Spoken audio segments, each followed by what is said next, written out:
Dave? I could see him doing it, but Dave, he's got to tighten it up. Oh, yeah. I mean, we saw him do the Vegas thing. Yeah. And you and I are big fans, Dave, and we did not walk away impressed. Right, that's true. He's got to tighten it up. If he starts meandering with the stories, like nobody gets the joke but him. Right. And, I mean, listen, when you're singing like 3 or 4 songs once in a while, that's fine. Right. But if you're doing a residency and you're going for like an hour and a half every night. Oh, yeah. You can't be taking vocal shortcuts. No. So he's really got to tighten it up. I totally agree. Sound good or no one's going to go. And he has to tighten those stories to make them a little more. Yeah. He meanders. No, absolutely. He meanders. Yes. He does. Now, this is more interesting news coming out of the Shapiro Association. Okay. So Dave did his thing. It seemed like the crowd loved him. I mean, look, Dave's a charmer, man. I mean, people love Roth. You know that. He's a personality. He's a big guy. Everybody loves Dave. Big smile. He's full of energy. You know, it's rare, let's be honest, it's rare you see a rock star that has Dave's level of spirit. Dave has as much spirit now as he did in '84. I mean, that's rare that someone can say that about anybody else. He just loves it. He loves the spotlight. He's an entertainer. He loves people. He likes that. You know, he gets into it. So anyway, there's this model by the name of Kerry Stevens, and she tweeted on Twitter, "Can't sleep tonight. Too excited about the conversation I had with David Lee Roth." Now you're like, all right, what the hell is that all about? And I'm thinking like he's hitting on her or something, right? So one fan asked, any details you can share? Kerry responded, VH plans in the works. Now, I said earlier on in the podcast about rumblings. Rumblings from what I call the Guitar Network. What does that mean? Okay, the behind-the-scenes guitar guys, the techie guys, the guys who, you know, do the strings. There's a whole network of guitar guys that get guitar parts. They're all, you know, they build guitars, they fix guitars. And there was a guy I know that's well connected. I won't reveal his name, but he's nobody famous, but a guy I know who's well connected in that sort of guitar community, right? And he said the word is that Roth and Van Halen are going out in 2019, that they're gearing up for 2019. Now, I heard that. Now, I'm coupling it with this.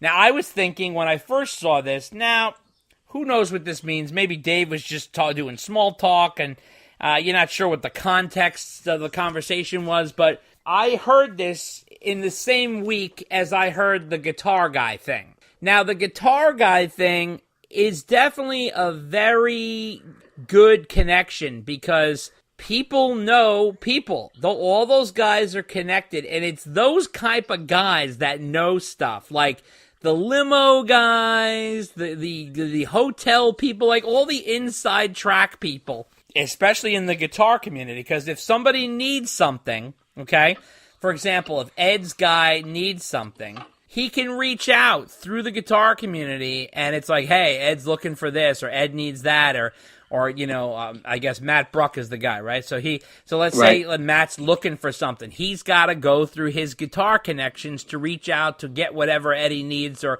whatever it is, you know. And there's a whole network of guys like that. I once was doing a story for work, and this guy was working on Clapton's guitar. And it was like, this is a reputable guy. He's been in the industry a long, long time. Clapton happened to be in town that week. He dropped off a few guitars, and it's all done very quietly. It's not like any big showy thing. And this is what goes on. Like, Clapton only wants this guy working on his guitar because he likes the way the guy does it. You know, it's a lot of stuff like that. So what do you think of this, Dave? I think I am the only person who doesn't know somebody who's in the business who knows what's going on with Van Halen. So, I don't know. I'd love to believe it. We'll see.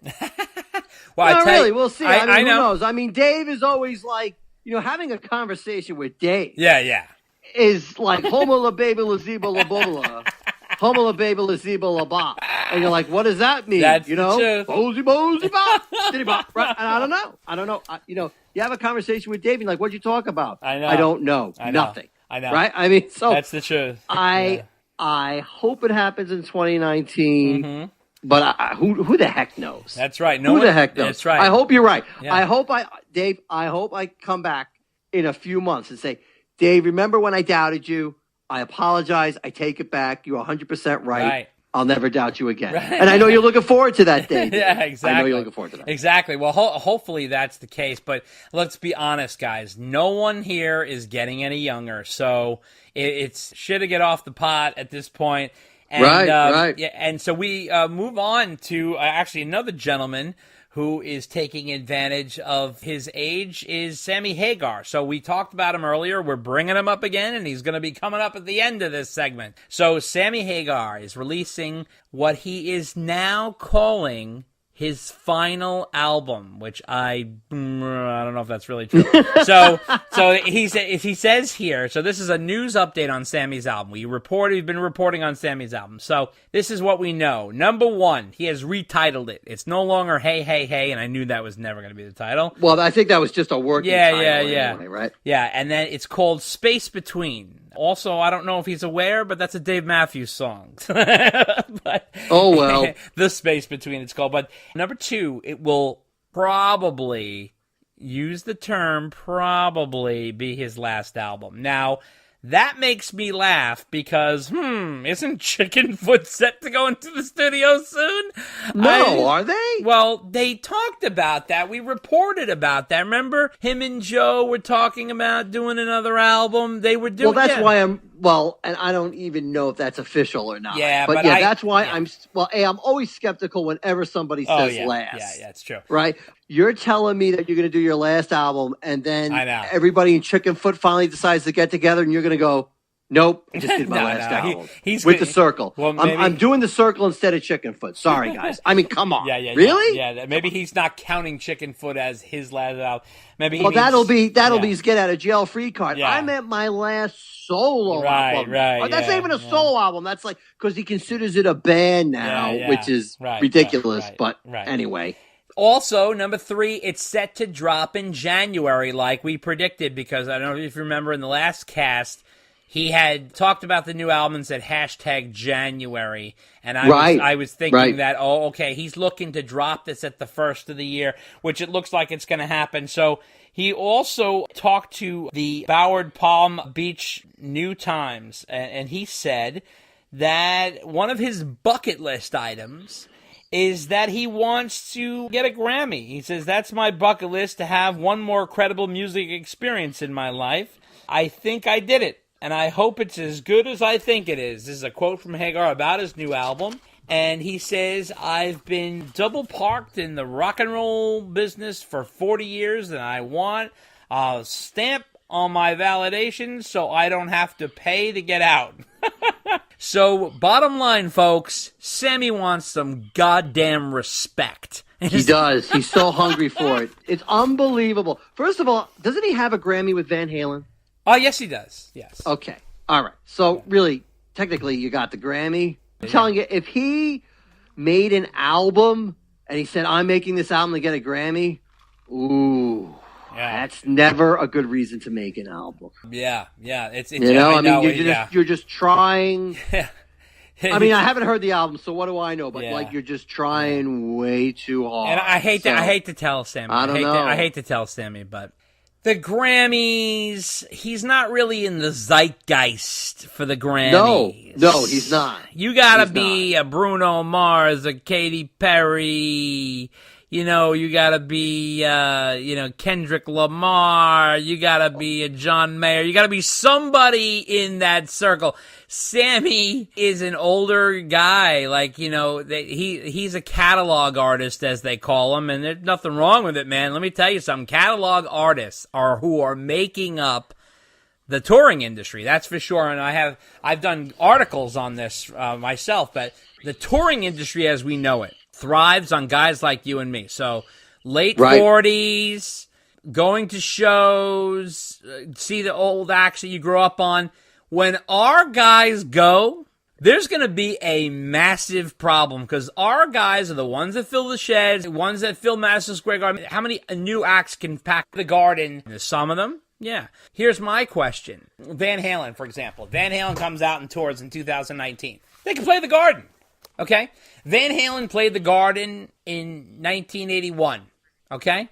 How many artists can play the Garden that many years past when they sold it out the first time? I mean, it's rare that someone can come. Do you think like Ariana Grande in 35 years can sell out Madison Square Garden? I mean, the chances are no. The chances are in 35 years, if you went up to a child and said, remember Ariana Grande? They'd be like, who the fuck is that? It's just the way, it's nothing against Ariana. She's an amazing artist, but it's just the way the cycle runs. Now, people grew up with Van Halen. What does that mean?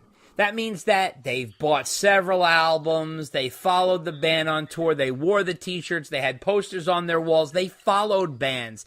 Kids don't do that anymore. They like songs. You know, it's a moment-to-moment thing, and because our society is so different with the internet and stuff, you know, it's quick, it fades quick. You know, that people come in, they have a big album, they leave.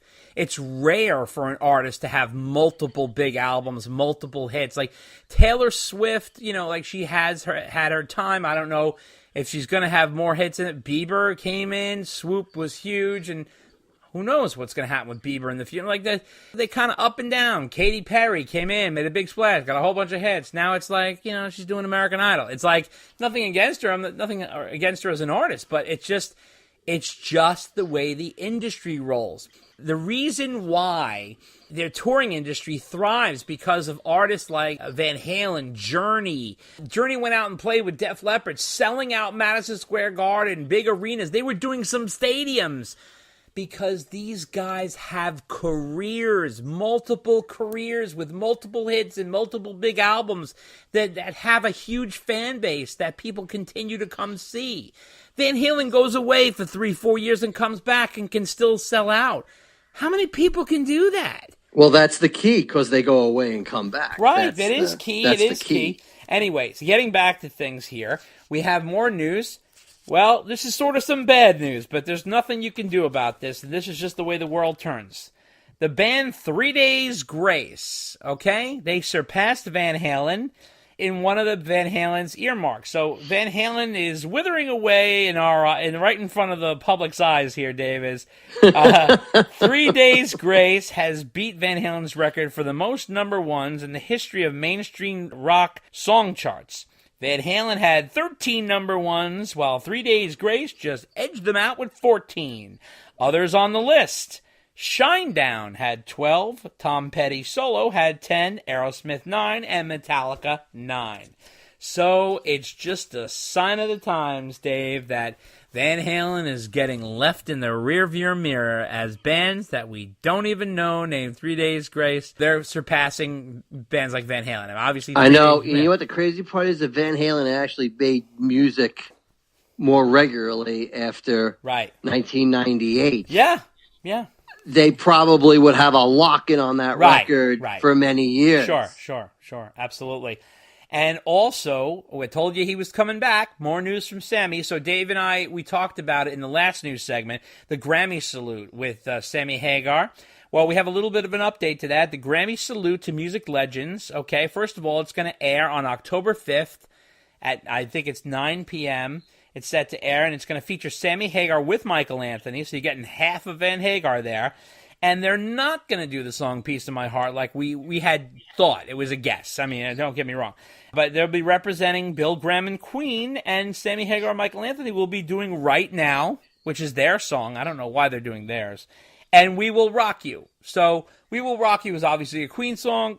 Why they're doing Right Now, I have no idea. I guess in honor of Bill Graham, I don't know. That seems to be the update there. Now, the last item we have here is this wild article that came out. And it came out in Vulture.com.